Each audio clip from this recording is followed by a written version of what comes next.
Hello everybody, and welcome to my hands-on impressions video for the Sonic Frontiers demo.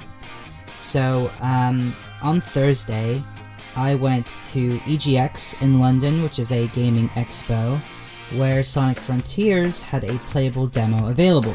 It was pretty freaking good. I really enjoyed it. I had a really good time. I got to play it twice, both for 15 minutes at a time. The first time, I was just so antsy to get my hands on it, because, you know, we've seen a lot of footage, especially if you've been on Twitter, you know, keeping up with all the up-to-date news on the game and stuff like that. But I feel like we've had a real lack of footage played by real hardcore Sonic fans, you know? Like, I'm talking, has played every single Sonic Generations mod available. I'm talking first game they ever played was Sonic 1 on the Genesis when I was 3 years old kind of Sonic fan. I'm talking like Sonic 06 Sonic fan. I'm talking that kind of Sonic fan. I feel like we've not gotten a lot of footage from Sonic fans like that, and more importantly, we haven't gotten to really talk to a Sonic fan like that about their experience with the Frontiers demo. And, you know, I'm friends with a lot of Sonic fans that are as passionate as I am, and they've given me a lot of questions that they had about the game that, you know, because they could play the demo and I could. I'm hoping to answer some of those questions for them and for anybody else who is really interested in really niche specific questions about the physics and the controls and the design of Sonic Frontiers. So, first of all, my overall impressions of the game. I thought it was fun, which, you know, is pretty much a given. Everybody's enjoyed the demo that I've met so far. I will say, if you're used to playing boost games like Sonic Generations, Unleashed, Colors, even Forces, the controls in this game are gonna take a lot of getting used to, because the button mapping is really unique for a Sonic game. I mean, first of all, the boost being on R2 really took me a while to get used to, because I'm used to it being on square, or I think on the Xbox controller it's on X. And that took me a long time to kind of get accustomed to, because now the square/X button is your homing attack, and also just your kind of combat button. And that was really jarring for me. Yeah, button mapping is kind of confusing when you first begin, but that's not really like a slight against the game. That's just something that you should probably keep in mind when you first start playing the game. Don't do what I did. Don't assume you're gonna know how to play instinctually because you've played all the Sonic games before, you know? I would recommend checking out the tutorials and, at the very least, just familiarizing yourself with the control layout in the options menu, because I think you might need it. I think you might, even if you're a super veteran Sonic fan like me. The level design was pretty good. Like, it felt really fun to run around the open world. There was lots to see, there was lots to do, even in the opening section, which I assume is going to be like the opening part of the entire game, because it felt very much like a tutorial. It was still interesting. There was still alternate paths, like, you know, you weren't just railroaded into, like, your first enemies and your first puzzle. You had little optional things you could do, like springs you could hit, platforming you could do that was off to the side, over the water, and I really appreciated that. You know, when I play games, I really love going off the beaten path, so being able to do that, even in the opening part of the game, I assume it's going to be, was really cool. And, I mean, already in the 15 minutes I played, I had more freedom, and I felt more in control, and I felt more able to explore in this game than I ever did in Forces' like 3 hours of runtime. It has the DNA of the Lost World Forces engine for sure. Like, some of the animations are reused, usually, unfortunately, the most janky ones in the game, because they are not being made by the current team, such as the supersonic animation is pretty lackluster. The rail switching, especially if you jump off a rail, looks kind of atrocious, because he just kind of, like, almost T-poses in the air. It's not a T-pose, but, like, the character model goes completely stiff. Like, there's no movement at all after you jump after a rail and you don't hit the ground within a certain time limit. And, I mean, I don't think stuff like that's gonna get fixed before release, because it's not really broken per se. It just kind of a bad choice. But those are all really minor nitpicks, you know, and they don't really affect gameplay that much.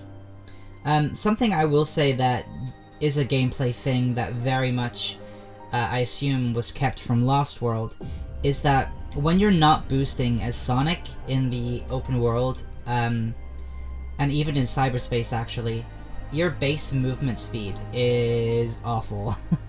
I'm not sure if you'll be able to upgrade that. I'm sure you probably will, but when you start the game, just moving the left stick and moving Sonic around, it's pretty much the same as the base running speed in Sonic Lost World.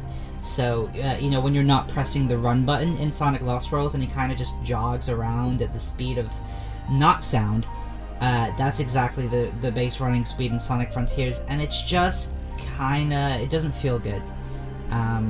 There's no acceleration, you know, you can't, it's not like the longer you hold the left stick, you know, the faster Sonic will go. Like, say, in games like Sonic Adventure, it's a base running speed. And also, I think this also happens in Lost World too. When you let go of the left stick, Sonic will just come to a complete dead, screeching halt.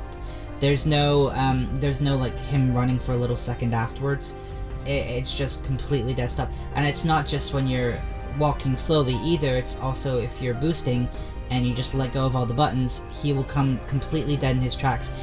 You've probably seen footage on Twitter of Sonic like hitting a dash pad or something, or exiting off a rail, and clearly the player's, you know, not holding the left stick or something, and he just comes to a complete halt, and it really looks bad, it feels bad.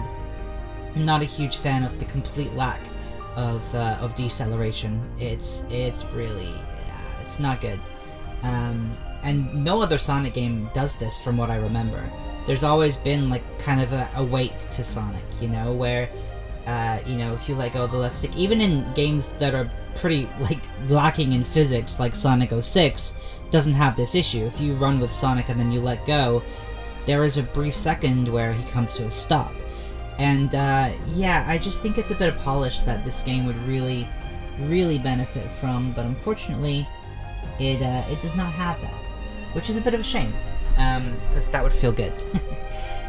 But yeah, I mean, like I said, it's not really a big deal, but I do think the running speed of Sonic, I'm hoping that it does get upgradable. I'm hoping it is upgradable, because it's so jarring having Sonic's base running speed be like a crawl, and then having his boost speed be what you would expect from Sonic.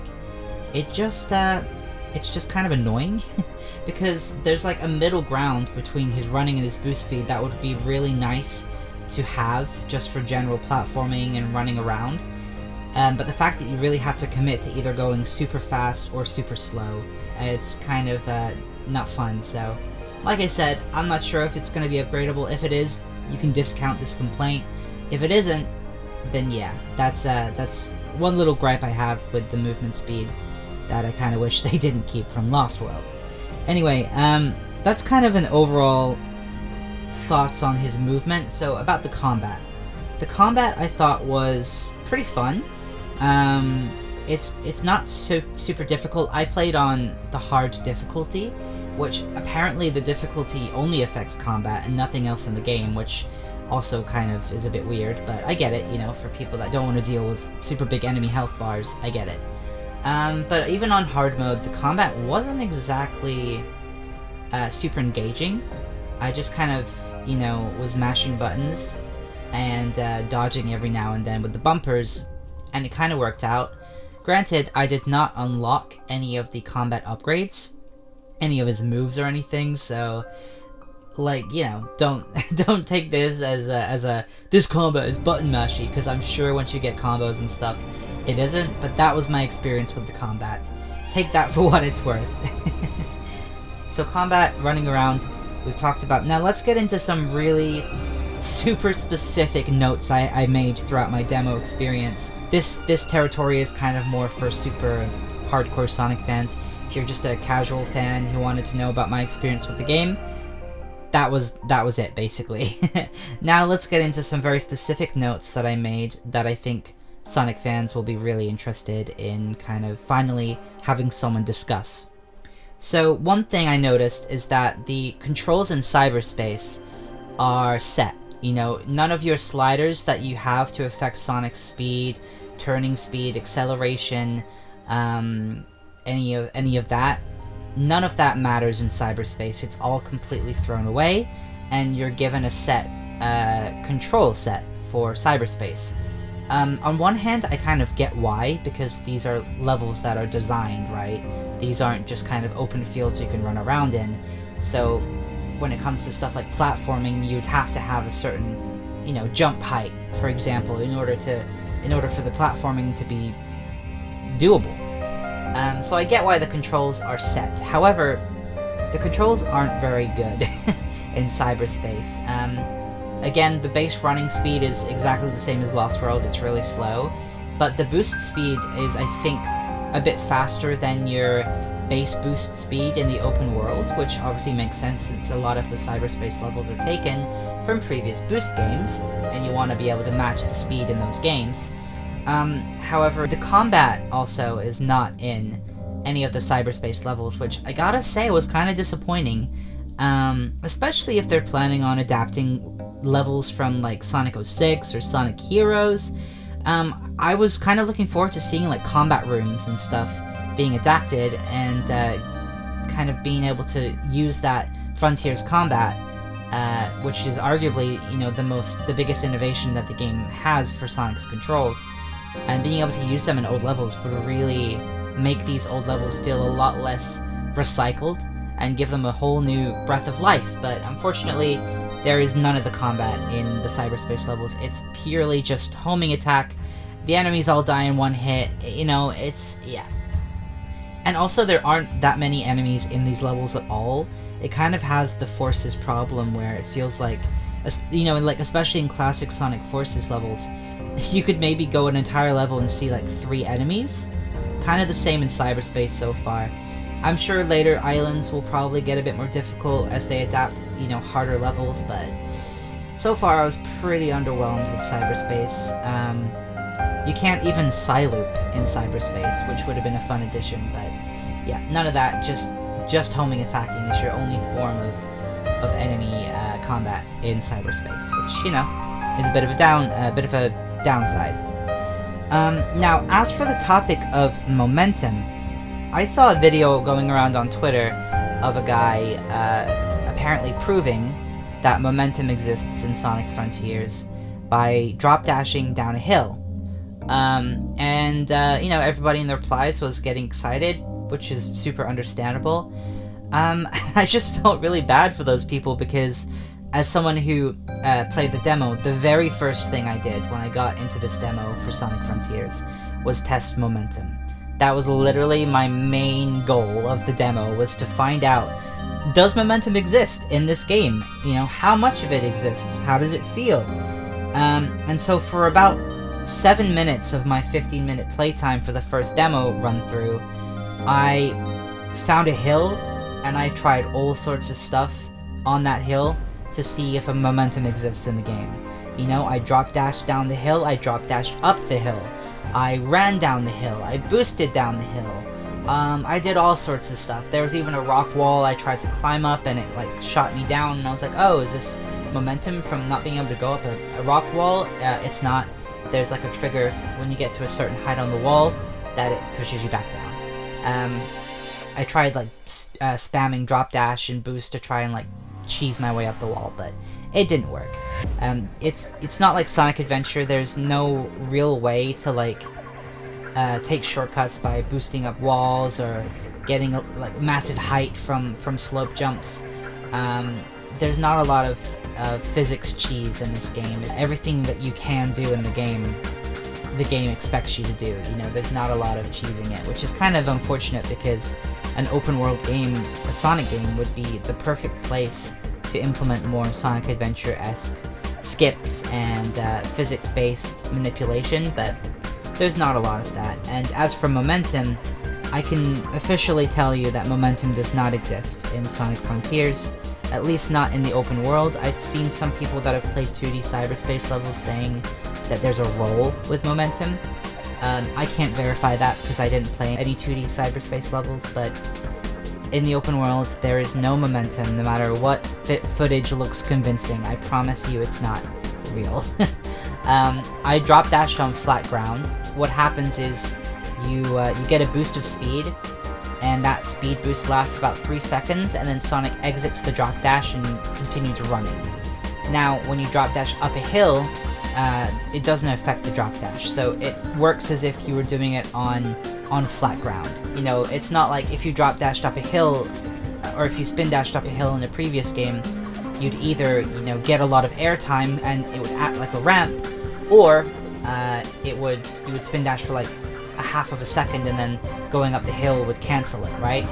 In Sonic Frontiers, going uphill with a drop dash does not affect it in any single way. You don't lose speed, you don't exit the drop dash faster, it just does it like you were on a flat ground.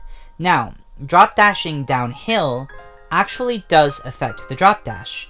It doesn't speed you up, so there's no momentum, don't get your hopes up.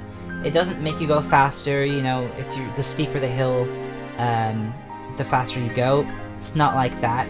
All it does is lengthens the amount of time the drop dash lasts. So when you're on flat ground, drop dashing lasts about 3 seconds before you start running again. Kind of like in Sonic Boom Rise of Lyric, where there's a set kind of period of dashing, right? But in Sonic Frontiers, if you drop dash down a hill, as long as you're still going downhill, Sonic will keep drop dashing. So, you know, it's kind of nice. It's like he keeps in his ball form as long as there's downhill to slope down. And then the second you get on flat ground again, he'll continue running. So, you know, in a way, I guess there's kind of like a momentum adjacent system, where you keep the drop dash speed as long as you're going downhill, but it's not terrain based, you know? It's not, the steepness of the hill doesn't matter. As long as you're going slightly downhill and you're drop dashing, you'll keep drop dashing until you get to flat ground, but it doesn't affect your speed, it doesn't affect your acceleration, it really, and the steepness doesn't really affect anything either. So, the footage on Twitter was someone drop dashing already downhill, so you didn't get to see the difference between flat ground and downhill like I did, because I tested that out specifically. So I'm sorry for anyone who got their hopes up based on that Twitter footage of there being like Sonic Adventure styled momentum. There is not. Also, I know I'm talking a lot about the drop dash, but that's only because that's the only thing we have in the game that even mimics momentum. The base running, both boost and non-boost, is completely unaffected by momentum. It's pretty much exactly like in Sonic 06, where no matter how fast you're going, you will just walk up walls, you'll go uphill without any slowing down, you'll go downhill without any speeding up. It's just, Sonic has no physics, basically. Unless you're doing certain things like drop dashing, like I said. There's just nothing even similar to momentum. It doesn't feel really like a Sonic game, to be honest. It feels like you're playing as a character like Link or like Mario. There's just you're just a character in a platformer running around, you know. Kind of a downer, but also the game, I guess, wasn't designed around it as much as I wish it was. So, you know, don't take this as kind of a too negative thing. It's not. It's just something that a lot of Sonic fans have been kind of confused about, and I'm here to tell you definitively there is no momentum in Sonic Frontiers, at least not in the open world, and at least not from what I've played. Also one thing while I'm on this note that kind of bummed me out is that there's no real ability to go up ramps. You know, there's no like spin dashing up slopes kind of vibes. There's nothing like that. I saw a rock poking out of the ground that was kind of shaped like a ramp, like if I ran on it in a game like Sonic Unleashed, for example, I would get launched up into the air, right? But in Frontiers, when I did this, I boosted on it as well, and I tried drop dashing on it too. All it did was Sonic just became stuck to the rock, and he went up the rock, and then he went right back down to the ground. There's no ability to like launch yourself into the air unless you use a predetermined trick ramp, or a dash panel or anything like that, and that's kind of disappointing for an open world game, you know? Especially with this really cool trick system that they have. That only seems to get activated if you fall off a ledge or something. which doesn't really feel like the start of a trick, you know? It feels like you should be able to do it in a more stylish way, but anyway, that's just something I noticed. So, the Lightspeed Dash being on L3 is really difficult to get used to, I gotta say. It kind of interrupts the flow of moving around, because obviously you have to stop moving with the left stick in order to activate it, or risk like moving the left stick off a cliff or something. But, you know, it does work well, it's responsive. Like, if you're near a trail of rings and you press L3, Sonic will follow those rings, you know? It's not like in games like Sonic Heroes, or even certain moments in Sonic Adventure 2 where, you know, he'll, like, light dash into a ring and miss the rest of the trail. It does work really well. However, because it's so free, and you can do it with literally any trail of rings in the open world, even rings that you drop after you get hit, you can use the Lightspeed Dash to collect them all really quickly. That does lead to the Lightspeed Dash being a little glitchy. For example, I dropped a whole circle of rings, right, in a fight with an enemy, right next to a wall, and so when I light dash into the circle of rings, Sonic got trapped in the wall for a second, because obviously he was following the rings that had gone clipped inside the cliff. And it took him like 3 seconds, the camera spazzed out, and then he returned back to normal, so it's not like a game-breaking bug or anything, but yeah, it's just something to think about, you know. Maybe don't use the Lightspeed Dash if you're right next to a wall or something. That's just my my advice. Oh yeah, the camera. The camera by default is really, really zoomed out to the point where, like, I didn't like it at all. Sonic is so tiny on the screen, which is kind of bad for two reasons. One is because you don't really get a good sense of speed, especially in Cyberspace, where there's supposed to be speed-focused levels. Because the camera's so far away, you don't get that sense of speed at all. It feels slow, it feels sluggish, it doesn't feel fun, it doesn't feel like you're zooming through these environments. It feels like you're watching like a top-down perspective, almost, of Sonic going through these environments. So the first thing I did when I got into the demo was I went into the menu and I turned all the sliders to my liking, and I'll just tell you what I did, because I think my slider settings gave me a really solid experience of the game.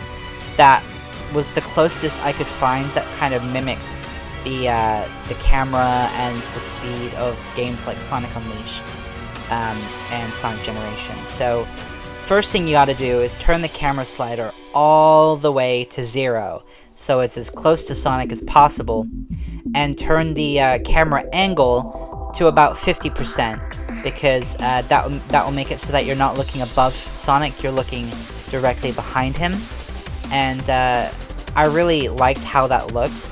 I will say it's better in Cyberspace than it is in the open world. Sometimes the camera can get stuck on the ground a lot in the open world if you put the camera too close to Sonic, because, you know, there's a lot of hills and stuff. So, but if you're gonna play Cyberspace a lot, I recommend putting the camera as close as possible. And then as for the speed and acceleration sliders, I put every single speed-related slider to 100, except acceleration speed, which I put to about 50, which meant that when you're boosting, when you're running, you're not gonna go top speed straight away.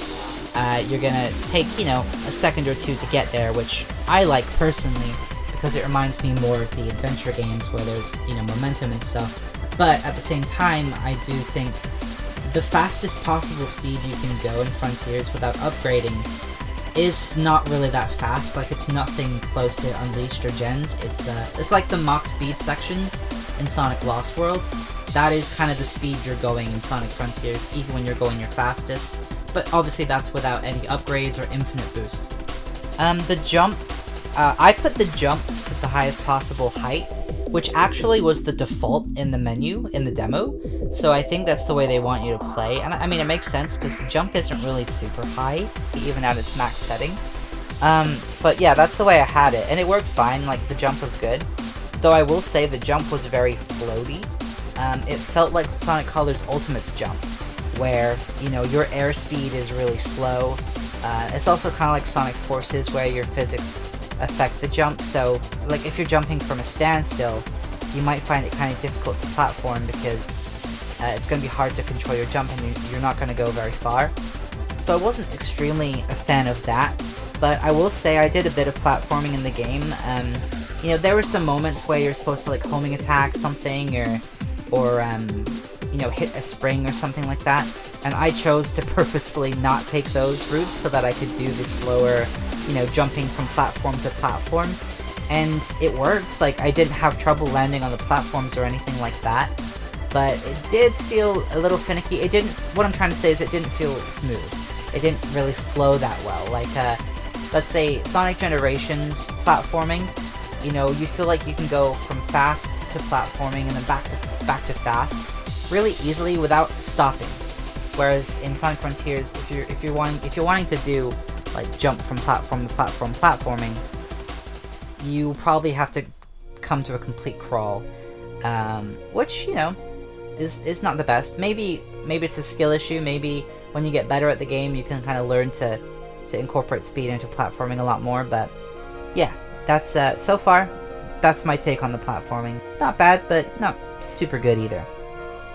Another thing about Cyberspace is that I took 2 minutes to play the level, because, you know, I spent like 30 seconds testing momentum on a hill, and then I spent another couple seconds like wanting to listen to the music, and so I ended up taking about 2 minutes, like 15 seconds in Cyberspace, and I still got an S rank. Granted, I didn't die at any point, and I think I also collected all the red rings my first playthrough of the level, so maybe that's why I got an S rank, but I do kind of think 2 minutes 15 seconds for an S rank is a little forgiving, so I wouldn't expect too much challenge from the Cyberspace levels in terms of S ranking them. That's all I'm going to say. The final thing I'll say is that I was worried when I saw footage of the game that the boost acted like it did in Sonic Unleashed, where you get a boost of speed that lasts a certain amount of time and then it's over. And that is how it acts. You have a stamina meter, kind of like in Breath of the Wild, where, you know, it runs out and then you can't boost until it refills. However, I played on high speed mode. There's two modes, action mode, high speed mode. I played on high speed mode, and you can boost a lot longer than you can in the other mode, I believe. And I would definitely recommend everybody play in high speed mode, because not being able to consistently hold down the boost button for a long period of time and having to kind of stop-start all the time doesn't look very fun, and I was actually pleasantly surprised by just how long the boost button lasts in a default unupgraded Sonic, so that's definitely a plus for the game. But yeah, that's pretty much all the specific stuff I had of note about Sonic Frontiers in the demo I played. So overall, you know, there's a couple things that are a bit of a disappointment for longtime Sonic fans that really value the possibilities of a physics-based open-world Sonic game. However, the game isn't really trying to be that. Love it or hate it, you know, it's not trying to do that. It's really fun for what it is. I had a really good time. I really enjoyed the combat. I really enjoyed just kind of exploring and running around. And that was just in a demo, you know? When you're actually playing the full game and you're seeing things you've not seen before, you're fighting enemies for the first time, you're upgrading Sonic, you're getting all of his skills, you have time to really cultivate and learn tricks and stuff like that. I really think this game is going to be special. I think it's going to be the best Sonic game in a very long time. Whether or not it's going to beat games like Unleashed and Generations in terms of polish and scope is yet to be seen, but I will say, I really think Sonic Frontiers is going to be the best game since then, since 2011. That's over 10 years of Sonic games. I'm almost certain Frontiers is absolutely going to be the best game we've gotten in a decade of Sonic. And for that, I'm extremely excited, and I really hope everyone goes out and buys this game and shows Sonic Team that we still value ambition, passion, and innovation in Sonic games. We don't want them to play it safe. We don't want them to do the same thing over and over. We want them to have fun and experiment And this is their first time, especially with the current Sonic team, which, you know, is kind of made up of a lot of newbies. This is their first time attempting anything like this, so it's not going to be perfect. It might not have all the polish that we would want, but I think it's a solid first attempt, and there's a lot in this game that really impressed me. A lot of details, a lot of ambition that they really didn't have to do, and they really didn't have to put in. So let's go out there, let's show Sonic Team that we appreciate the effort. I have been extremely skeptical throughout all of Frontiers' marketing, which, you know, is kind of their fault because the marketing sucked. But, you know, I've been telling my friends, you know, this game looks mid, it's like Forces 2, you know, all this stuff. And the demo confirmed a few of my worries about the game, but it also kind of made me not care about them so much, because as much as I would love a game that does all the stuff that I tested for, I still had a good time, and I still want to buy the game, and I still am really looking forward to playing it. So if that doesn't tell you something, then I don't know what will. If you're a Sonic fan, and even if you're not a Sonic fan, go out and buy Sonic Frontiers. I definitely recommend it. Yeah, so that was my experience with the demo. Thank you everybody for watching, if you're still watching. And yeah, here's hoping Sonic Frontiers delivers on all of our expectations. Have a good one, Sonic fans.